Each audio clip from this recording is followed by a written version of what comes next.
আলু, ফুলকপি, রুই মাছ, টমেটোর ঝোল। এটা কিন্তু খেতে ভীষণ মজার হয়ে থাকে এবং শীতের সময় আমার মনে হয় সবার ঘরে ঘরে এটা একটা কমন রান্না, যে ফুলকপি, আলু, টমেটো, মাছের ঝোল। আর খাবারটাও কিন্তু ভীষণ ভীষণ রকমের মজার হয়ে থাকে। আমি আমার আজকের রান্নাটা দেখে সব আপু ভাইয়ারা বুঝে যাবেন যে এটা কি পরিমাণ টেস্টি হয়েছিল। আর একদম ফুলকপিটা অনেক ভালো পড়েছে, একদম ফ্রেশ ছিল। আর এই ফুলকপির কাঁচা মরিচ দিয়ে লেবু দিয়ে খেতে এই বেশি করে ঝোল ঝোল করার কিন্তু ভীষণ পছন্দ। আর আপনার বাবাও দেখি এটা অনেক বেশি পছন্দ করে খায়। আসসালামু আলাইকুম। তো চলুন দেখি আমি আজকে এই সহজ একটা রান্না কিভাবে করেছি সেটাই শেয়ার করি। শুরুতেই কয়েক টুকরো রুই মাছ নিয়ে নিয়েছি। আর এই রুই মাছগুলো আমি হলুদ লবণ দিয়ে মাখিয়ে রেখেছি। কিছু সময় রেস্টে রাখবো, তাহলে মাছের ভেতর লবণটা ঢুকবে এবং হলুদ আর লবণ দিয়ে ভিজিয়ে রাখলে, হলুদ আর লবণ দিয়ে রেস্টে রেখে দিলে মাছের আষ্টে যে গন্ধ সেটাও লাগে না। মাঝে মাঝে লেবু দেওয়া যায়, তবে মাছটা ফ্রেশ ছিল, ভালোই ছিল, তো যার কারণে আজকে আমি লেবু দেইনি। এই যে ফুলকপিটা, ছোট্ট একটা ফুলকপি আনছিলাম আজকে আমরা।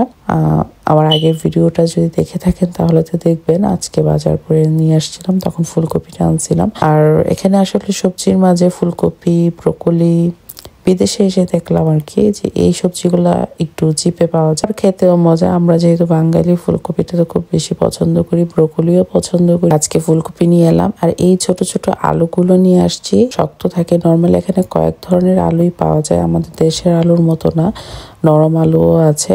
তো আমি আলাদাভাবে সবসময় ছোট আলুগুলা কিনি। এই ছোট আলুগুলা কিনি, তো এগুলো একটু শক্ত থাকে, গলে যায় না তরকারিটা। আলু যদি ভেঙে যায় বা গলে যায় তাহলে কিন্তু তরকারিটা মজা লাগে না, আমার কাছে লাগে না আর কি। আবার এই তো আমি সুন্দর করে কেটে রেখে দিচ্ছি, আবার ওয়াশ করে নেব। আর হচ্ছে এটার সঙ্গে টমেটো দিব।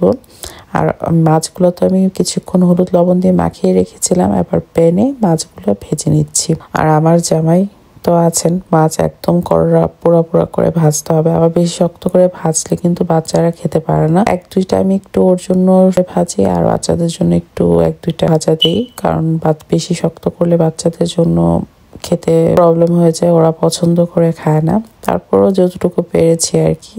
তো মাছটা ভেজে নিলাম, তারপর মাছ ভাজার পর সেপারেট ভাবে উঠিয়ে নিচ্ছি। অনেক সময় কিন্তু রুই মাছ দেখা যায় এরকম শুকনো শুকনো ভাজা হলেও গরম গরম ভাত কিন্তু বেশ ভালো লাগে। আমি অনেক সময় বানাই, যেদিন রান্না করতে ভালো না চাই, মাছ একটু ফ্রাই করে খেয়ে নিই। ধরনের বড় মাছই এভাবে ফ্রাই করে খেতে কিন্তু বেশ ভালো লাগে। আর এবার ঠিক সেম একই প্যানে আমি ফুলকপিগুলো ভেজে নিচ্ছি। ফুলকপি আর আলু একসঙ্গে ভাজবো, একটু সময় নিয়ে ভাজবো। একটু সময় নিয়ে ভাজলে দেখা যায় যে ভালোই টেস্টি হয়। আর ফুলকপিগুলোতে আমি লবণ আর হলুদ দিয়ে ভাজবো, পোড়া পোড়া করে।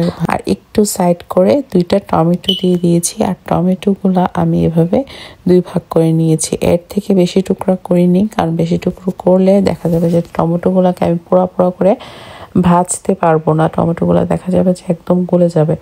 আমি বেশিরভাগ সময়ই যখন ফুলকপি আলু টমেটোর ঝোল করি, টমেটোগুলো এভাবেই করি, তাহলে এপাশ ওপাশ উল্টিয়ে দিয়ে এবং একটা পোড়া পোড়া করে ভেজে নিতে পারি। অপর পাশে আরেকটি প্যান বসিয়ে একটু পেঁয়াজ দিয়ে একটু হালকা একটু পেঁয়াজ ভেজে নিয়েছি। তারপর হলুদের গুঁড়ো, মরিচের গুঁড়ো, লবণ আর অল্প একটু জিরা দিয়েছি।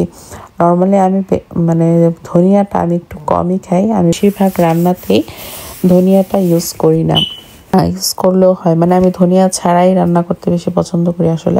ভাল লাগলে দেই না, এরকম আর কি। আর এই যে ফুলকপি টমেটো গুলা কিন্তু এরকম পোড়া পোড়া করে আমি ভেজে নিয়েছি। আর যখন পানি দিয়ে একটু কষিয়ে নিয়েছি মশলাটা, মশলার কাঁচা গন্ধটা যখন চলে গিয়েছে, তখন আমি ফুলকপি আর টমেটোটা দিয়ে একটু পানি দিয়েছি যেন নিচ দিয়ে পোড়া না লেগে যায়, আর ঢাকনা দিয়ে ঢেকে দিয়েছি।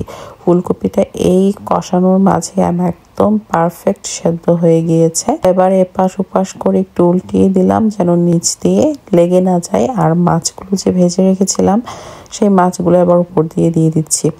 আর একটু নেড়ে চেড়ে মাছগুলোর সঙ্গে মশলাটা মিক্সড করে নিচ্ছি, তারপর ঝোলের জন্য পানি দিয়ে দেবো। মজার একটা রান্না এটা, আমার মনে হয় সবারই খুব পছন্দের একটা খাবার। প্রায়ই রাফানের বাবা অনেক সময় প্রায় কিন্তু আমার ঘরে এই রান্নাটা করা হয়, এবং বাচ্চারাও দেখি এই পেটের পিসগুলা আমি বাচ্চাদের জন্য আসলে দিই। কাজে যেগুলোতে কাটা বড় বড় থাকে আমি বাচ্চাদের এই পিসগুলো খাওয়াতে পারি। আর আমি যে ঝোলের জন্য পানি দিয়ে মনে হচ্ছিল যে আরেকটু পানি দেই, তো 2বার পানি দিলাম, একটু ঢেকে দিয়েছি। পানিটা ফুটে আসলেই আমার রান্না ডান। কারণ আমি অলরেডি ফুলকপিটা অনেকটা সময় লাগিয়ে ভেজেছি, তো ওই সময় আমার ফুলকপিটা ওয়েল ডান হয়ে গিয়েছিল। এবার কাঁচামরিচ আর ধনিয়া পাতা দিয়ে দিচ্ছি। তো মজা হয়েছিল মাশাআল্লাহ, আলহামদুলিল্লাহ। মাঝে মাঝে আমি নিজের রান্নার উপরে নিজে অবাক হয়ে যাই যে এত মজা করে আমি রান্না করি। একটু লবণটাও চেক করে দেখছিলাম, সবকিছু ঠিক আছে। তো আজকে তাহলে এখানেই বিদায় নিচ্ছি। এতক্ষণ মনোযোগ দিয়ে যে আপু ভাইয়ারা আমার ভিডিওটা দেখেছেন সবাইকে অনেক অনেক ধন্যবাদ।